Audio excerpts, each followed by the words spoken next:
ብፁዕ አባታችን ካርዲናል ብርሃነ ኢየሱስ ሊቀ ጳጳሳት ዘካቶሊካውያን፣ ብፁዕ አቡነ አንጀሎ ፓጋኖ የሐረርጌ ሀገረ ስብከት ጳጳስ፣ እጅግ የተከበሩ አባ ንጉሴ በኤርትራ ገዳመ ሴታውያን አለቃ፣ ኩላዊቷን ቤተ ክርስቲያን የምታገለግሉ አባቶቼ ካህናት፣ እንደየአገልግሎት ማዕረጋችሁ እግዚአብሔር የሚወዳችሁና እግዚአብሔርን የምትወዱ የቅዱስ ዮሴፍ ወዳጆች ምዕመናን፣ እዚህ የተገኛችሁ እንዲሁም ደግሞ ዛሬ ትውሉበትና ትኖሩበት ዘንድ መለኮታዊ ፍቃድ በተለያየ ስፍራ አስቀምጧችሁ የቅዱስ ዮሴፍን በዓል የምታከብሩ ምዕመናንና ምዕመናት እንኳን ለ2017 ዓመተ ምህረት የቅዱስ ዮሴፍ በዓል በሰላም አደረሳችሁ።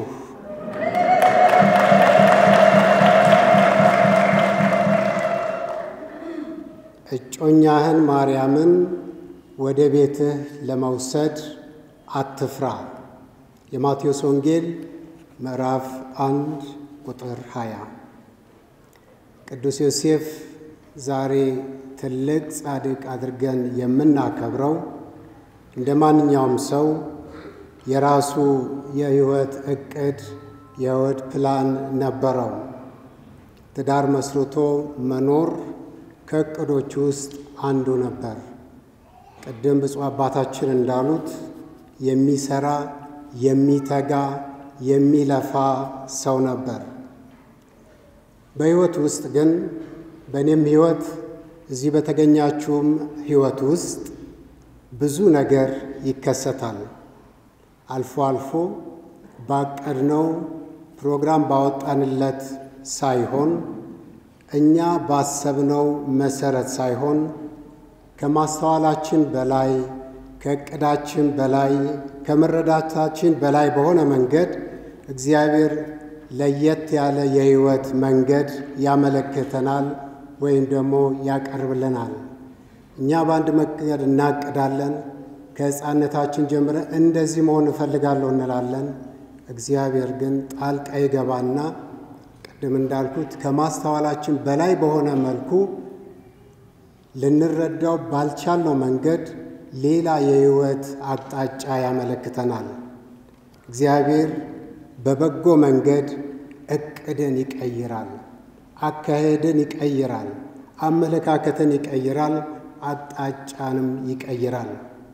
ለጊዜው ግን ምስጢሩን በሙላት አንረዳውም። እኔ የምፈልገው ይሄንን ነው። እንዴት ይሄ ነገር በሕይወቴ ውስጥ ሊገባ ቻለ እንላለን።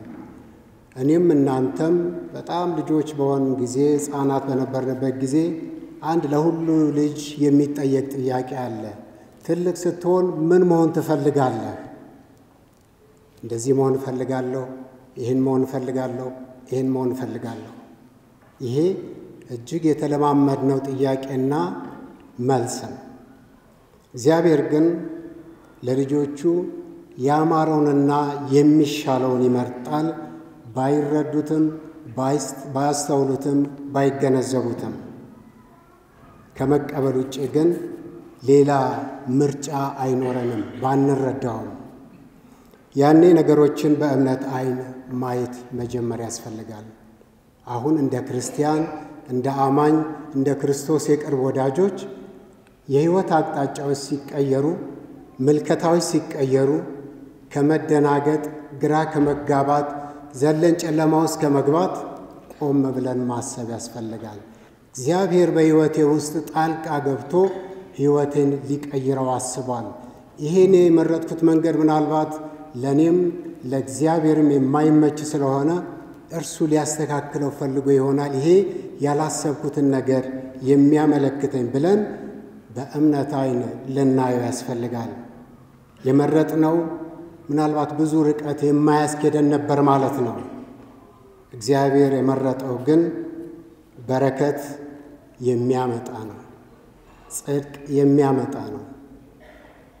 እግዚአብሔር የሚመርጥልን ለዓላማና በትርጉም ነው። ዘላቂና ዘላለማዊውን እግዚአብሔር ያመለክታል።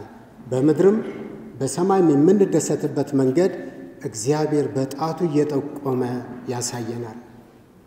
በውስጡ መለኮታዊ ፍቃድና ኃላፊነት ያለበትን ድንቅ የሆነ ስጦታ የሕይወት ምልከታን እግዚአብሔር ያሳያል።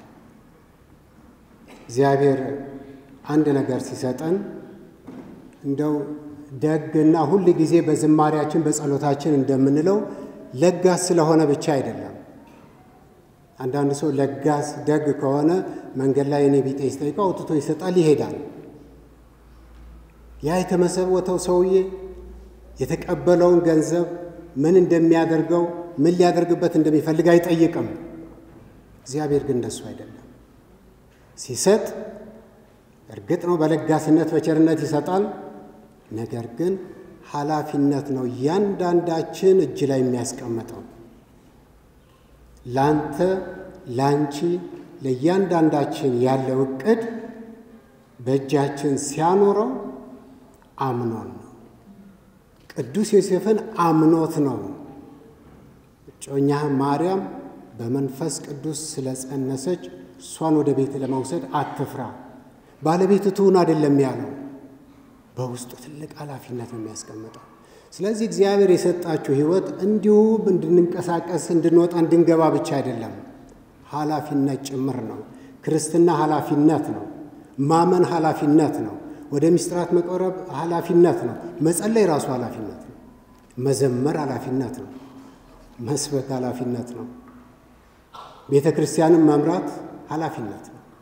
ስለዚህ እያንዳንዱ ከእግዚአብሔር የምንቀበለው ስጦታ ተራ ስጦታ ብቻ ሳይሆን ተራ በረከት ብቻ ሳይሆን እንድናፈራበት የሚያስፈልግ የእግዚአብሔር አደራ ነው። አደራ።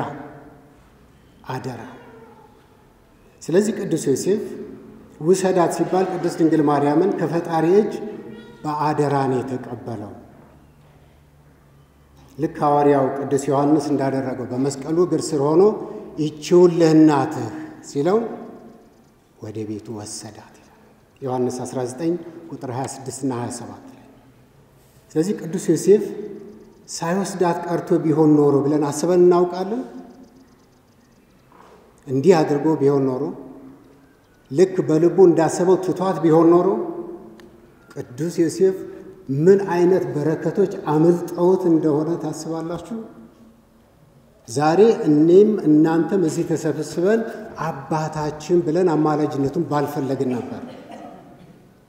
ስለ ጻድቅነቱ፣ ስለ ቅድስናው፣ ስለ በዝምታ ውስጥ ስለተገለጠው ታዛዥነቱ የሚያነሳም የሚመሰክርም የሚናገርም የሚያስተምርም አይኖርም ነበር።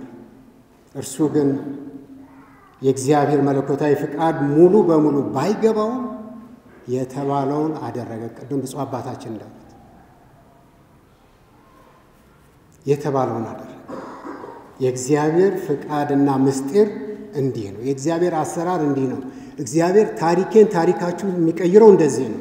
ስለዚህ አትደንግጡ፣ አትፍሩ። ይህችን ቃል ዛሬ ምናልባት ደጋግሜ እላችኋለሁ፣ አትፍሩ።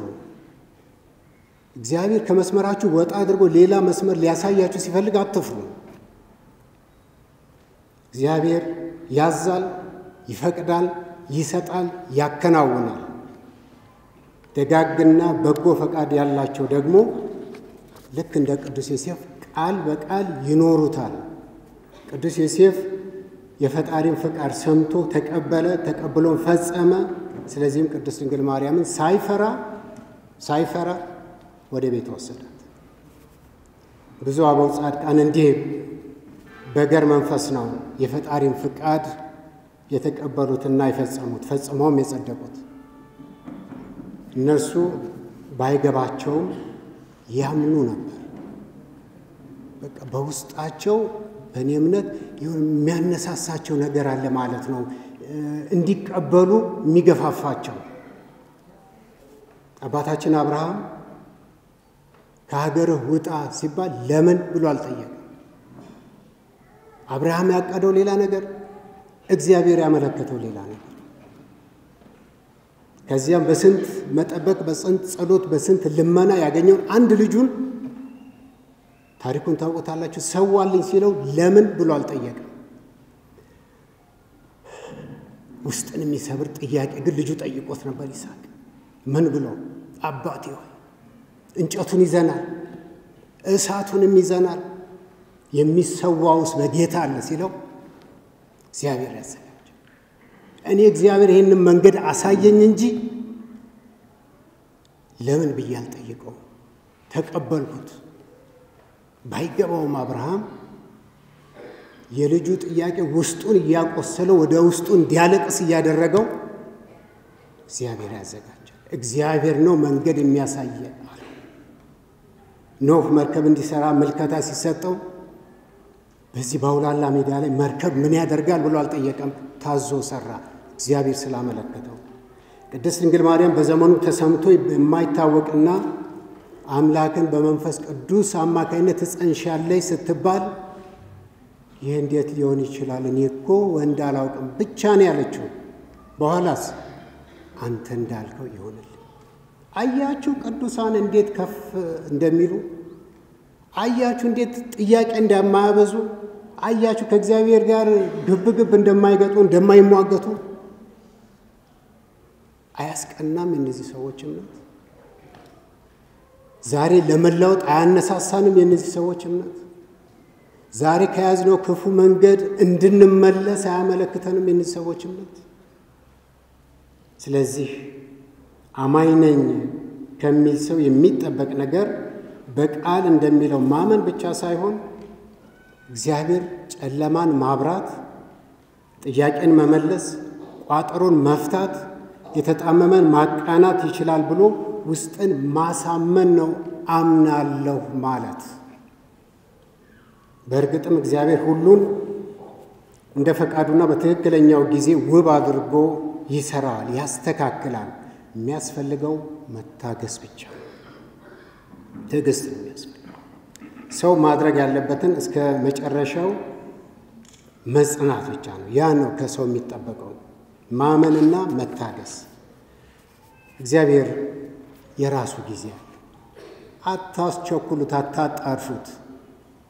ነገሩ ብታጣደፉትም እሱ ከጊዜው ፈቀቅ አይልም፣ ከእርምጃው አይፈጥንምም፣ አይዘገይም። የራሱ ጊዜ አለው።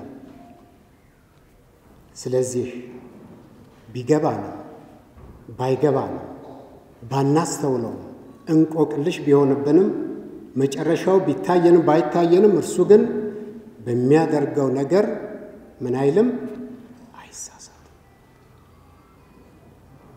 ቢያዘገይባችሁም ጥያቄያችሁን አይሳሳትም። በፈለገው ጊዜና መንገድ ይመልሰዋል። ለመሆኑ ምን አይነት መንፈስ ነው ታዲያ የተሰጠንና የተቀበልነው? የተሰጠን የፍርሃት መንፈስ አይደለም። ስለዚህ ነው እግዚአብሔር አትፍሩ፣ አትፍራ፣ አትፍሪ የሚለን። ብዙ ነገሮች ያስፈሩናል ዛሬ። በተለይ ደግሞ ተራ ፍርሃት፣ ባዶ ፍርሃት። እንዲህ አይነቱ ፍርሃት እምነትን ሽባ ያደርገዋል። እንዳያድግ፣ እንዳይራመድ፣ እንዳይሮጥ፣ እንዳይገሰግስ፣ ወደ እግዚአብሔር እንዳይቀርብ ኃይሉን ያዳክመዋል። መንፈሳችንን አቅም ያሳጠዋል። ፈጽሞ እንዳያድግ፣ ራሱን ከሰይጣን ተንኮል እንዳይከላከል ያደርገዋል። ስለዚህ ቅዱስ ዮሴፍ ይህን ሁሉ ፍርሃት አስወግዶ ማርያምን ወሰዳት፣ የራሱ አደረጋት። የመጀመሪያው ማይደረ መለኮት የመለኮት ማደሪያ የሆነችውን ማርያም ያገለገለ ቅዱስ ነው። እንደዚህ ያስባችሁ ታውቃላችሁ? አታውቁም? አላውቅም። ዮሴፍ ትልቅነት ግን ይሄ እድል ማግኘቱ፣ ማርያምን መጠበቅ፣ ማርያምን ማገልገል። እርግጠኛ ነኝ በሁላችሁ ቤት የማርያም ስዕል አለ። በቤተ ክርስቲያንም እንደዛው። ከእናንተ ማርያም እንደዚህ ፊት ለፊት አይቶ ነክቶ ማገልገል የማይመኝ አለ አልልም። ዮሴፍ እግዚአብሔር በምድር ላይ እንዲኖር በፈቀደለት ዕድሜ ሁሉ ማርያምን ጠበቀ፣ አገለገለ። አያችሁ የዮሴፍ ዕቅድና የእግዚአብሔር ዕቅድ ሲለያይ። እሱ እንደ ተራ ባለቤት ነበር የፈለገው። እግዚአብሔር ግን ይህችን የመለኮት ማደሪያ የሆነችውን ታቦት እንዲጠብቅ፣ እንዲንከባከብ፣ እንዲያገለግል ፈቀደለት። ከፍ አድርጎ ማለት ነው። ይህ የፈጣሪ ትእዛዝ ነው። ይህን ዕድል አገኘ። ከዚህ በኋላ ሕይወቱን የሚመራው ፈጣሪው ብቻ ሆነ። አሁን በዮሴፍ ዕቅድ ውስጥ ያለው የፈጣሪ ዕቅድ ብቻ ነው። የተባለውን ብቻ ማድረግ፣ መታዘዝ። ከጌታ ትውልድ በፊት ምንድን ነው ያደረገው? ቅዱስ ብፁዕ አባታችንም ጠቅሰውታል። ወደ ትውልድ አገሩ ይዟት ሄደ። በቃ አሁን የዮሴፍ ጭንቀት የለም። እዛ የሚያውቁኝ ሰዎች ምን ይላሉ? ሰርግ ሳልጠራቸው፣ ትዳር መያዝን ሳልነግራቸው፣ ከየት አመጣሃት? ማናት? ይህ ሁሉ ጥያቄ ለዮሴፍ ቦታ አልነበረው። ይሉኝታ ሳይዘው የተባለውን ብቻ አደረገ። እርሱ የሚገደው አንድ ነገር ነው፣ የፈጣሪን ፍቃድ መፈጸም። ምክንያቱም ዮሴፍ በሰማያዊ ነገሮች በእግዚአብሔር ዕቅድ ተሞልቷል፣ ተውጧል። ጌታ ከተወለደም በኋላ የሚባለውን የሚሆነውን እየተደረገ ያለውን እየሰማና እያየ እሱ የተባለውን የተሰጠውን ኃላፊነት ብቻ ይወጣ ነበር። ቅዱስ ዮሴፍ በዘመኑ ያስተላለፈው መልእክት አለ። ከዚህ ድካም ከምድራዊ ሕይወት ካለፈና ወደ ሰማዩ ከተሻገረን በኋላ ለእኔና ለእናንተም የሚሰጠን የሕይወት ምሳሌ አለ። የትዕግስትን ታላቅነት፣ የኃላፊነትን መንፈስ፣ ትሕትናን፣ ለመለኮታዊ ፍቃድ ራስን ማስገዛትን፣ እነዚህ ነገሮች ሁሉ አስተላለፈልን። በአደራ ፈጣሪ በእጃችን ላይ ያኖረውን መንከባከብ እንደሚገባን አስተምሮናል። ስለዚህ እጃችሁ ባዶ አይደለም፣ ሕይወታችሁ ባዶ አይደለም፣ ሕሊናችሁ ባዶ አይደለም። በውስጣችሁ የመለኮታዊ ጸጋ ሞልቷል። ከእግዚአብሔር ምን እንደተቀበላችሁ እያንዳንዳችሁ ታውቃላችሁና ያንን የእግዚአብሔር አደራ ተንከባከቡት። አሁን አብነቱን መከተልና ያለመከተል የእያንዳንዱ አማኝ ምርጫና ውሳኔ ነው። ቅዱስ ዮሴፍ መዘርዘር የማንችለውን ብዙ ነገር አውርሶናል። ወላጆች ለልጆቻቸው ምን መሆን እንዳለባቸው ነግሮናል። ስለዚህ ወላጆች ለልጆቻችሁ ምንድን ነው የምታወርሷቸው? ዮሴፍ ለዛች ቅድስት ቤተሰብ ራሱን ጭምር አውርሷል። የአባቶችና የእናቶች የቤት ስራስ ምንድን ነው? ለልጆቻችሁ ትታችሁ የምታልፉት? የቤተ ክርስቲያን አገልጋዮች ለምዕመናን ምንድን ነው የምናስተላልፍላቸው? ምንድን ነው የሚያገኙት? ምንድን ነው ያጡትስ? አምነን አሁን በምንኖርባት ዓለም በክርስቶስ ላይ ተመስርተን ኖረን ምንድነው የምንሰጣት ለዚህ ለምንኖርባት ዓለም? ብልጫችንስ ምን ይሆን? ስለዚህ እስካሁን ለማድረግ ዘግይተን ከሆነ እንደዚህ ምንም አላወረስንም፣ ምንም አልሰጠው፣ ምንም አልመሰከርንም የምንል ከሆነ እድሉ ገና አለና ለትውልዱ ጥሩ ስነ ምግባር ፈሪሃ እግዚአብሔርን እናወርሰው ዘንድ እዚህ የተገኘንም ቀደም እንዳልኩት መለኮታዊ ፍቃድ ዛሬ በተለያየ ስፍራ ያስቀመጠን ሰዎችም ኃላፊነት ነው። ንጹሕ ሃይማኖትን፣ ያልተበረዘ ሃይማኖትን፣ ሰላምንና የሰላም መንገድን መምረጥን ልናስተምር ልንመሰክር ይገባል። ምክንያቱም እንደምታውቁት ይሄ ምስጢር አይደለም። ሃይማኖትና ሰላም የቋንቋ ጉዳይ ብቻ ሆኗል። የተማረውም ያልተማረውም የሚያምነው የማያምነውም ስለ ሃይማኖት ስለ ሰላም ሁሉም ይናገራል። የቋንቋና ምን ልበላችሁ የስብሰባ ማድመቂያ ርዕሶች ሆነዋል። ይሄ ለክርስቲያኖች አይስማም። ይሄ ለክርስቶስ ወገኖች አይስማም። በሰላም ኖረን በሰላም እንድናኖር ያስፈልጋል። በሃይማኖት ውስጥ ኖረን ሰው ፈሪሃ እግዚአብሔር እንዲኖረው ማድረግ ይኖርብናል ማለት ነው። እንግዲህ የዚህ ሁሉ ተቃራኒ ነገር በሙሉ ተወግዶ መንፈስን የሚያበረታ መንፈስን የሚያለመልም ነገር በምድራችን ላይ እንዲስፋፋ ያስፈልጋል። ካልሆነ በምን እንለያለን? ማመናችን ክርስቲያን መሆናችን የክርስቶስ ተከታዮች መሆናችን ከዓለም ምን ይለየናል? ቅዱስ ጳውሎስ ለሮሜ ክርስቲያኖች ሲጽፍላቸው ምን አለ? የአይሁዳዊ ብልጫው ምንድነው ብሎ ይጠይቃል። ሰዎች አይሁዳውያን የተመረጥን ብለው ይመኩ ነበር። ብልጫችሁ ምንድነው? ትክክለኛ አይሁድ እኮ ለእግዚአብሔር የቀረበ ነው። ስለዚህ እኛ ክርስቲያኖች ነን፣ ዕለተ ሰንበትን እናከብራለን፣ ሚስጥራትን እንሳተፋለን፣ የጠዋትና የማታ ጸሎት አናስታጉልም፣ ቅዳሴው ላይ አለን። እንደዚህ ማድረጋችን ብቻ ነው የሚለየን። አኗኗራችንስ እንዴት ነው ከቤተ ክርስቲያን ውጭ? ስለዚህ ቅዱስ ዮሴፍ አልተመካም፣ የዳዊት ዘር በመሆኑ አልታበየም። ነገር ግን እንደ ዳዊት ኖረ በእግዚአብሔር መንገድ። ይህ ነው ለእኛ እምነታችን፣ በእግዚአብሔር መንገድ መኖር። ስለዚህ እግዚአብሔር ቅዱስ ዮሴፍን አትፍራ ነው ያለው። አሁንም ልድገምላችሁ፣ አትፍሩ። መሆን ያለበት ነገር ሁሉ ይሆናል። ተጨንቃችሁ ግን የምታባርሩት ነገር የለም። እየሆነ ያለው የእኔ ፈቃድ ነውና አትፍራ ነው ያለው ዮሴፍን። ስራው የመንፈስ ቅዱስ ነው፣ አትፍራ። ስራው የእግዚአብሔር ጥበብ ነው፣ አትፍራ። ስለዚህ የዘመኑን አማኝ እግዚአብሔር ልክ ለቅዱስ ዮሴፍ እንዳለው አትፍራ ይለዋል። እያንዳንዳችሁን ትንሹንም ትልቁንም አትፍራ፣ ጠንክር፣ አሸንፈዋለሁ፣ እወጣዋለሁ፣ እግዚአብሔር እጄን ይዞ ይመራኛል የሚለውን ቋንቋ ለነፍሳችሁ ንገሯት። ብዙ ፍርሃቶች ተብትበው ይዘዋል።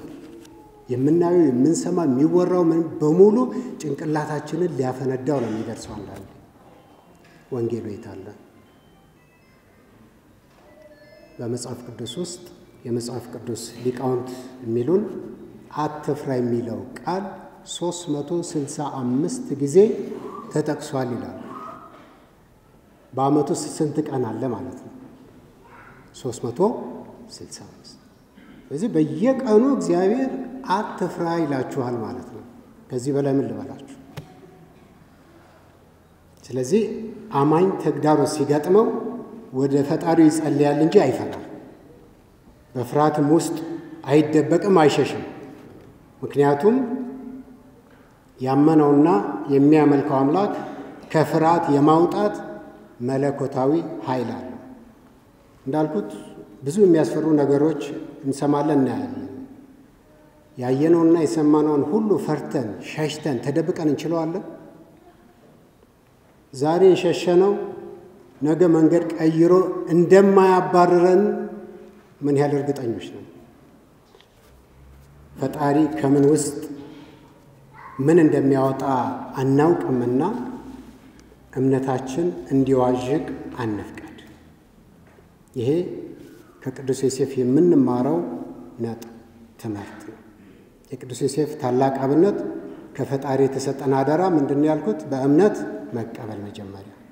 ከዛ በኋላ እንደ ፍቃድ ይሁን፣ ፍቃድ በሰማይ እንደሆነ እንዲሁም በምድር ይሁን፣ በቤተ ክርስቲያን ውስጥ ወይም ደግሞ አባታችን ሆይ የሚለውን ጸሎት ስንደግም ብቻ የምንፈጽመው አይደለም። በእያንዳንዷ የሰከንዶች ሽርፍራፊ ውስጥ ይሄ የእግዚአብሔር ፍቃድ ነው ብለን መቀበል ይኖርብናል። ስለዚህ እግዚአብሔር ከምን ውስጥ ምን እንደሚያወጣ አታውቁም፣ ከምን ውስጥ ምን እንደሚያወጣ አላውቅም፣ ከማይገባኝ ነገር ውስጥ ድንቅ ነገር ሊያወጣ ይችላል ብዬ ማመን ነው የሚጠበቅብኝ። ለምንድን ነው እንደዚህ የምላችሁ? ምክንያቱም ብዙ የማናውቃቸውና የማንረዳቸው የእግዚአብሔር አሰራሮች ስለ ለምን የሚለው ምናልባት ፍርድ ቤት አካባቢ ይጠቅም ይሆናል። እግዚአብሔርን ግን እስከ ዛሬ ብላችሁት ከሆነ ኃጢአት አይደለም። ከዚህ በኋላ ግን ለምን አትበሉት። ልክ ግራ ሲገባችሁ ከዚህ ውስጥ ደግሞ ምን ድንቅ ነገር በሕይወቴ ልታሳየኝ ነው ብላችሁ በጸሎት መትጋት ነው፣ መታገስ ነው። ነፍሳችንን ትዕግስት ማለማመድ ነው። ጌታ በጌተሰማኒ በጎልጎታ በቀራንዮ አልፎ ነው ወደ ትንሣኤ ክብር የመጣው። ዓለምና የዓለምን ኃይላት ሁሉ አቅም እንደሌላቸው የታየበት ሰማያዊ ጥበብ፣ ኢዮብ የደረሰበትን ሁሉ በመታገሱ በሰማይም በምድራዊም በሰማዩም በረከት ተባረከ። ያዕቆብ እልፍ በማለቱ በጽናት በመጓዙ ወደ ነፍሱ እረፍት መጣ። ስለዚህ እግዚአብሔር ማውጣት፣ ማሻገር፣ ማሳረፍ፣ መባረክ ያውቅበታል ማለት ነው። እግዚአብሔር አምላካችን ከዚህ ዓለም ድካም ስናርፍ በቅዱስ ዮሴፍ አማላጅነት ዕድል ፈንታችንን ዕጣ ክፍላችንን ከጻድቃንና ከቅዱሳን ጋር ያደርግልን። የእግዚአብሔር አብ፣ የእግዚአብሔር ወልድ፣ የእግዚአብሔር መንፈስ ቅዱስ ጸጋና በረከት የቅዱስ ዮሴፍና የቅድስት ድንግል ማርያም ጥበቃና አማላጅነት ከኔና ከሁላችሁ ጋር ይሁን።